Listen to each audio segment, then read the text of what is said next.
All right, let's bring in political analyst Professor Sipho Seepe, who joins us now via video link. Prof, a very good afternoon to you. So tomorrow's ad hoc committee appearance is a highly anticipated one. I mean, given that allegations have been made that Paul O'Sullivan wielded excessive influence within the criminal justice system itself. Just speak to us about the significance of these allegations made against him and why his in-person appearance is so crucial, especially for committee members.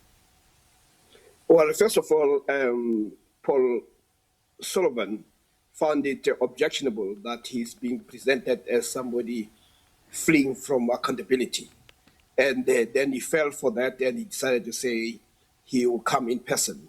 And that actually almost gives you a sense of the type of person that he is. Very confident, arrogant, and boastful. And it is that which has made many people to be interested in seeing in person. And there are serious allegations that have been made against him, and there's also evidence around that.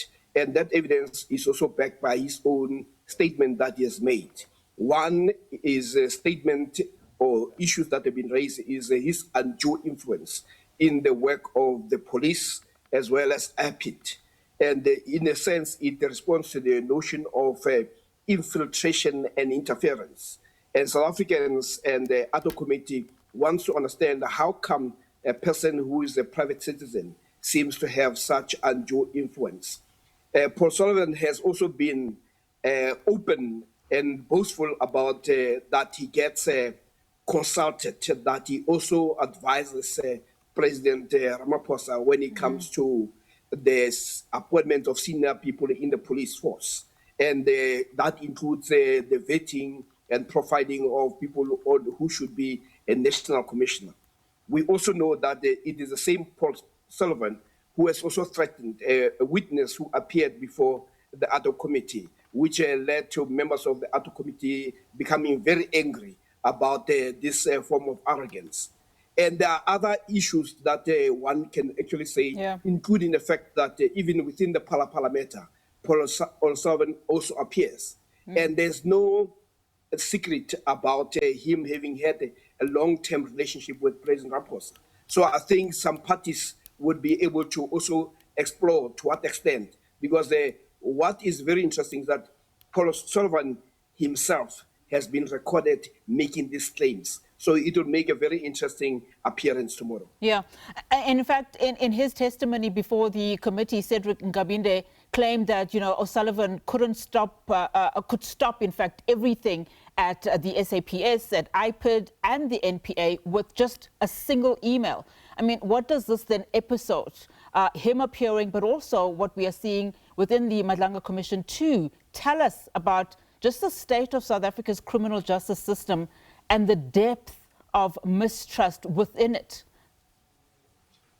Effectively, what we have seen and what we know, and I must say, as I say, fortunately, when it comes to Paul Sullivan, he himself has made this statement. So it is not a case of being misquoted. Yeah. So the South Africans should be very concerned that you can have somebody who will so much influence, effectively, as you pointed out, that he can stop and can initiate prosecutions. He can stop and initiate investigation. He can instruct. He can label people.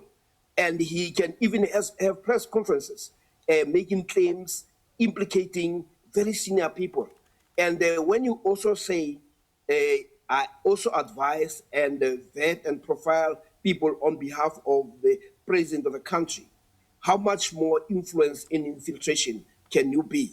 And it could be these suggestions or these claims that makes everybody beneath the president within the criminal justice system to think that this man is so powerful. This is why the NPA, the ad hoc committee, is very excited that he's going to appear in person. Yeah. And of course, they can count on him emerging there as a corruptor or anti-corruptor in chief. Yeah. But while he himself is somebody who will find his back against the wall. So people look forward to this person who's boastful, arrogant, and who has so much influence appearing before the ad hoc committee where other committee members are saying we cannot have a situation where somebody can influence the functioning of our criminal justice system.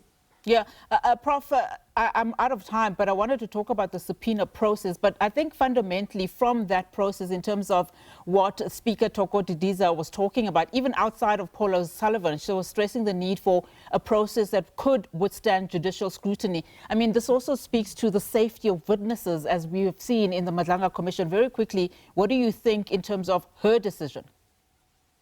Well, I mean, her decision is also to protect Parliament. You must also understand that when you deal with parliamentarians, there's also an element of political posturing, and there are also divisions within the Wesleyan. And she has to make sure that the issues of safety and issues of legality are adhered to. That you need to also, before you start going to summoning people, including ordinary people, when you are summoned, it should come as a last resort where efforts have been taken and where your sense of reluctance can be established, and where you leave the committee with no other choice but to summon you. So Toko Didiza is correct in that sense.